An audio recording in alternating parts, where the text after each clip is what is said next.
realize as if as we do that fruit of the arms manifested like that, and you do like that, and then rest. Sorry, soon you will become poor, and saying that the person that's still in your field is the same. Yes, your things look different. You will have few, and the person will attack you, and then your own in your head, and they ask you for that, and you have nothing. That is sa lang. So it's like that. So tingnan mo ang verse 30 to 34, it does like that. It explains the life of the fools. Kasi please attention. Our life, God give us the land. Our life, God give us many things that we need. Our life, God give us the body that is strong, and that's important. Then you have to use. Like for example, if your body, you are strong, you are tall, you are strong, you use it, you work. But for example, if your body, you cannot, you lie down, it's okay, we understand about that. But if you have the feet, you have the hand complete, and you do like that, and you are told, you work. Now, ang death problem is the things that God give, ang death and His on. Like for example, our problem here in Taliban, the land that God permit us to give, that we use, so the death is the so that is our problem. That is, it is wrong. Yeah. And then we cannot continue here because ang life na wrong. Ang God purpose ang life na right.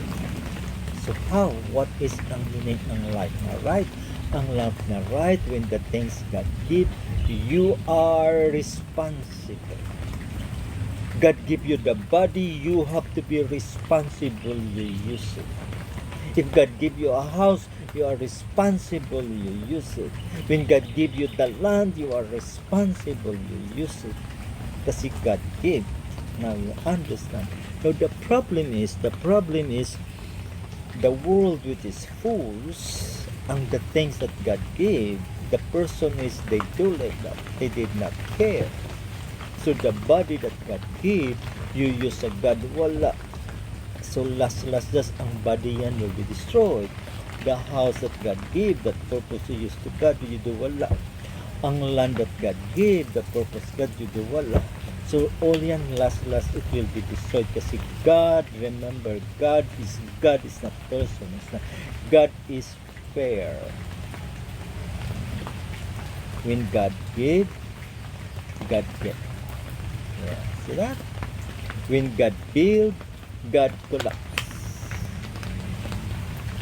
God is fair. That is why here in verse 20, chapter 24, verse 30 to 34, it explains about here the responsibility. Here is talking about the land that God gave, the work that God gave.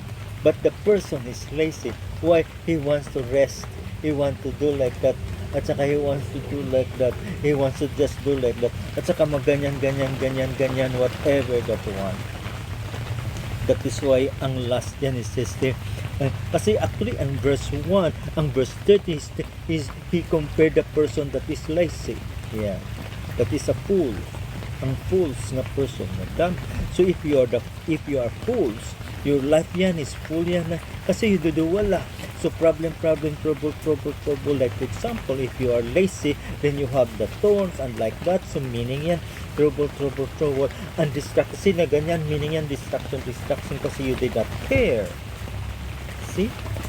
And then he says here in verse 30 to 31, he compared the life. It's the same in life.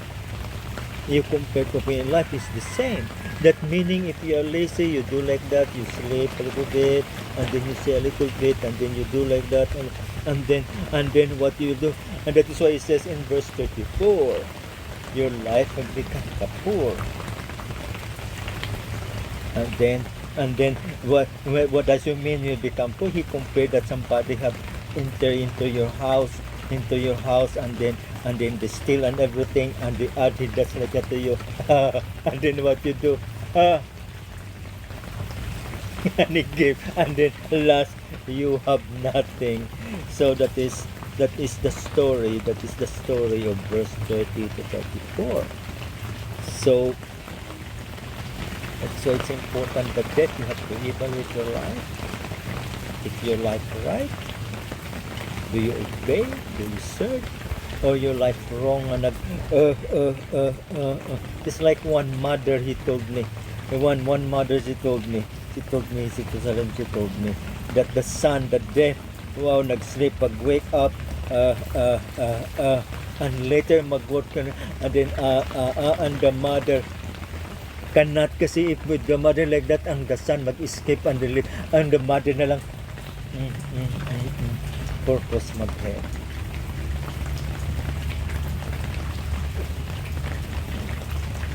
That is ang verse 30 to 34.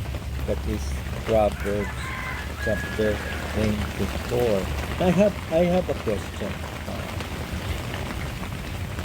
This Proverbs chapter 24, verse 30-34, is this the Proverbs that join to God or is joined to the person reads? Okay, I will answer. This is the Proverbs that book. Yeah. Kasi ang God, kasi I will explain. Kasi ang lazy, that is not God's own plan. Ang lazy yan, only na person. Kasi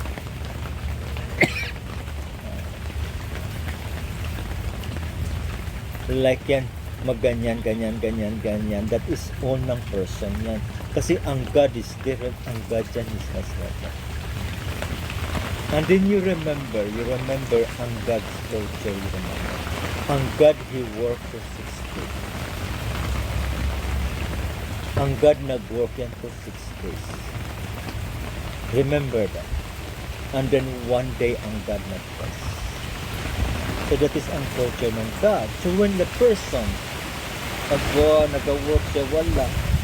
Kasi nagaganyan, nagabother na ganyan. So meaning yan wrong. Yeah. This meaning. For example, God is good. God gave us the land. It's very big. It's beautiful. 4.5 is big. We can. But ang death kasi, sorry, you cannot stay here. You have to be kicked out. And then we cannot continue. Kasi what? Yeah, it's not that. That is why ang meaning yan for all of the death. For example, in your home, there is a land, there's a space. And what you do, please, you have to work. You plant a cassava, whatever you plant, anything the space you do like that and everything. Yeah. And then you can, and then meaning yan, the space you use purpose God. That is what it means. Now, for example, si Jerusalem, I want to plant, but ang problem ko, I have no time. Kasi my life is difficult. You have to wake up and then you cook. After you cook, everything, and then you mag-computer and then kulang. Very hard, and then you teach. Wala na time. So sorry.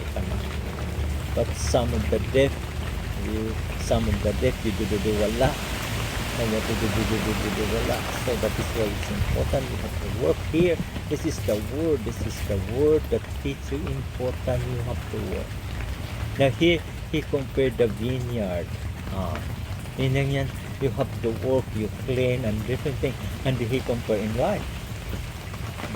So for example, the pastor, what does in life? Your work is you do like that, and you teach, and you share the word. That is the meaning. Kasi ang pastor, you will die, and you face God, and God will do like that. Where is the soul that I want to see? What can you give me? Where? So it's like that. So our life, we need to work purpose. We can have the fruit that the last when we die, when we face God, we can introduce it to God, and Jesus will be happy for the fruit that we have. So that is the meaning of this verse 30 to 34. Okay. So here is compared here in this world that if you work wala, you become poor, and then and you have nothing left. You are like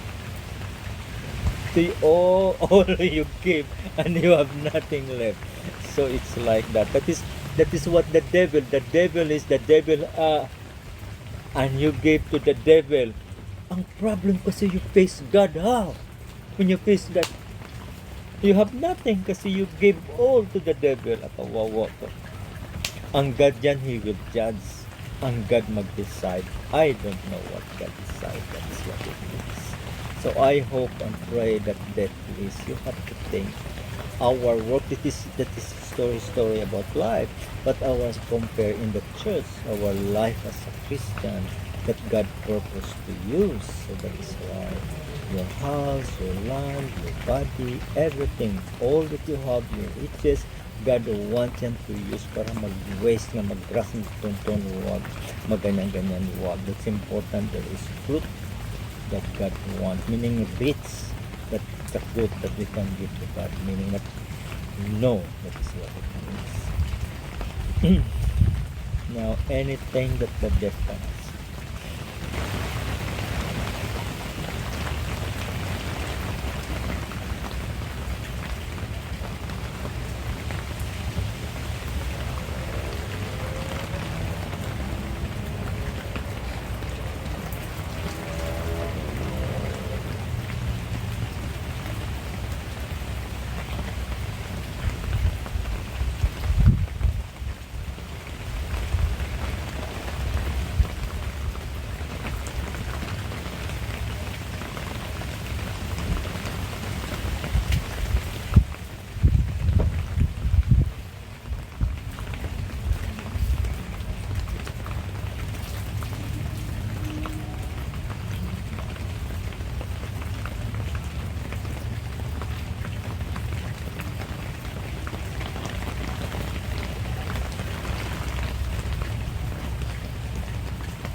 That is why for all of you deaf, you use your house, your land, and everything. You work, and then whatever the gathering you have, you give it to God, and God can will remember you, and He will bless. Mary Rose.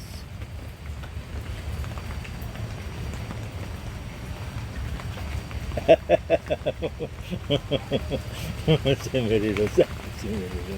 My heart. Sorry, forgive. Alin read the word and the message.